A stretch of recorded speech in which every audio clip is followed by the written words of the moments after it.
জমি জটে আটকে রয়েছে মেট্রোর কাজ। নোয়াপাড়া থেকে বারাসাতগামী মেট্রো 18 কিলোমিটার দীর্ঘ।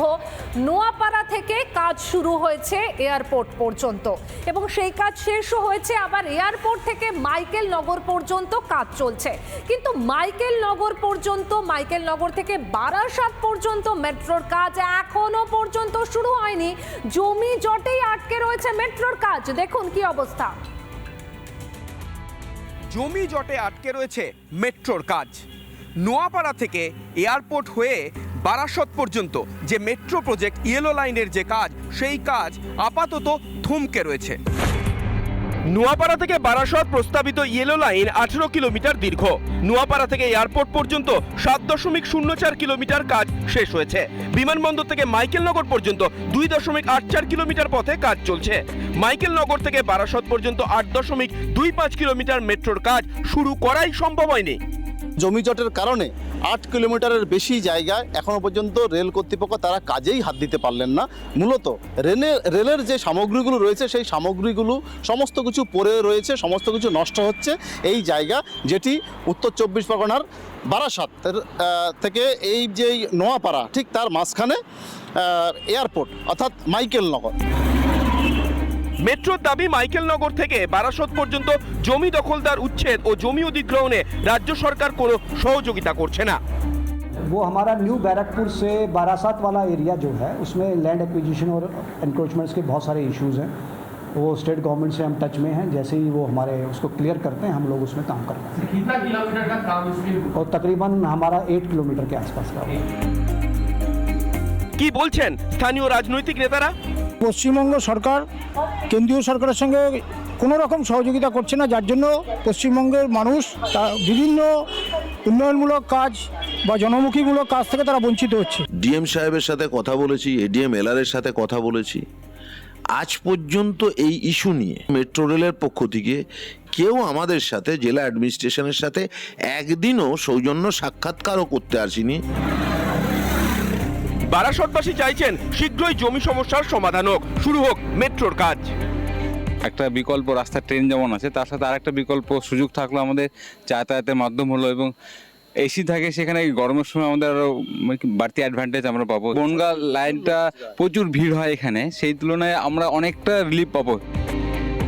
কতদিনে বাস্তবায়িত হবে সেটাই এখন দেখার। সুখেন্দু সরকার ও টিটপ বিশ্বাসের রিপোর্ট, রিপাবলিক বাংলা।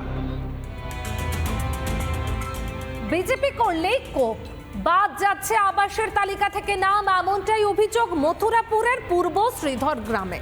সেখানে কি অভিযোগ সামনে আসছে না, দ্বিতীয় কিস্তির টাকা ঢুকতেই প্রশাসনের নির্দেশে হোল্ড করা হয়েছে অ্যাকাউন্ট, আর তার ফলে ইট বালি কিনে উপভোক্তা পড়েছেন চরম বিপাকে। দেখুন।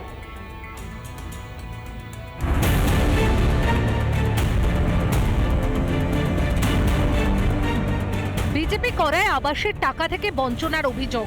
এবার অভিযোগ দক্ষিণ 24 পরগনার মথুরাপুরের পূর্ব শ্রীধরপুর গ্রামে। এই গ্রামে অলোক হালদার নামে এক দিন দরিদ্র গরিব ব্যক্তি বাংলার আবাস যোজনার জন্য 60,000 টাকা সবে পেয়েছিল, তার অ্যাকাউন্টে ঢুকেছিল। আর তার বিরুদ্ধে অভিযোগ উঠেছিল যে সে নাকি ঘর পাওয়ার উপযুক্ত নয়। এই রকম মাটির বাড়ি থাকার সত্ত্বেও সেই অলোক হালদার কেন ঘর পাবে না, এটাই জিজ্ঞাস্য অলোক হালদারের অভিযোগ সে বিজেপি করে, আর সেই অপরাধে তার অ্যাকাউন্টের টাকাটা হোল্ড করা হয়েছে। অভিযোগ প্রথম কিস্তির টাকা ঢোকার পর উপভোক্তার অ্যাকাউন্ট হোল্ড করে দেওয়া হয়। প্রথম কিস্তির টাকা ঢোকার পর ঘর তৈরির কাজ শুরু করতেই মাথায় হাত উপভোক্তার। এবার ঘরে টাকা ঢোকার পরে আমি মাল কিনেছি, ইট বালি টনসি পাতা সব যা কেনার কিনেছি। এবার আমি ঘর শুরু করব, সেই মুহূর্তে আমার অ্যাকাউন্টটা হোল্ড হয়ে গেছে। ভিডিওর অর্ডার, তোমার অ্যাকাউন্ট হোল্ড হয়ে গেছে। আমি ভিডিওতে গেলাম, বলবো তোমার নামে অবজেকশন আছে। অভিযোগ শুধু অ্যাকাউন্ট হোল্ড নয়, কেটে নেওয়া হয়েছে দিনমজুর অলোক হালদারের ব্যাংকে রাখা নিজস্ব টাকাও। 25,000 টাকা মতো ছিল। এবার আমার কাজের টাকা ঢোকার পরে এবার দেখছি যে আমি আমার মাইনাস 35,000 টাকা মাইনাস হয়ে আছে অ্যাকাউন্টে। আপনি কি এখন কি চাইছেন? আমি চাইছি সুবিচার, টাকাটা যাতে আমি ফেরত পাই, যাতে আমি ঘরটা তৈরি করতে পারি। জানি আমাদের কাছে একটা অভিযোগ এসেছিল, শুধু ও না, এর সঙ্গে আরও 5-6 জন ছিল। তারপরে আমরা আমাদের ব্লক লেভেল কমিটি, আমাদের জয়েন্ট বিডিও সাহেব আর সিনিয়র অফিসারকে দিয়ে আমরা এনকোয়ারি করিয়েছি। দেখেছি এটা অনেকটাই ঠিক আছে, দেয়ার এলিজিবল, এবং আমরা ব্যাংকে চিঠি করে তাদের অ্যাকাউন্ট আনহোল্ড করে দিয়েছি, তারা এখন টাকা তুলতে পারে। পাকা বাড়িতে থাকার স্বপ্ন কবে পূরণ হবে এই অলোক হালদারের? তৃণমূল এখানে যা বলছে আধিকারিকরা তাই করছেন। কে আধিকারিক এবং কে তৃণমূল সেটাকে পৃথক করবার কোনো উপায় নেই। যদিও ঘটনায় সাফাই দিতে ছাড়েনি তৃণমূল। ঘটনাটা পুরো জানা নেই বা আমি খোঁজ নিয়ে দেখবো বিষয়টা। তবে অনেক ক্ষেত্রে এটা হতে পারে সরকারকে, প্রশাসনকে যদি মিসগাইড করে, হয়তো পরবর্তীকালে প্রশাসন জানতে পেরেছে, সেক্ষেত্রে হয়তো হোল্ড করতে পারে। যদিও দ্রুত সমস্যার সমাধান হবে বলে আশ্বাস প্রশাসনের। প্রশাসন কতটা অলোক হালদারের প্রতি সুবিচার, সেদিকে আমাদের ভবিষ্যতে নজর থাকবে। রিপাবলিক বাংলার জন্য বরুণ হালদারের রিপোর্ট, দক্ষিণ 24 পরগনা। নানা ধরনের কন্টেন্ট দেখার জন্য লাইক করুন, শেয়ার করুন আমাদের ফেসবুক পেজ, সাবস্ক্রাইব করুন আমাদের ইউটিউব চ্যানেল।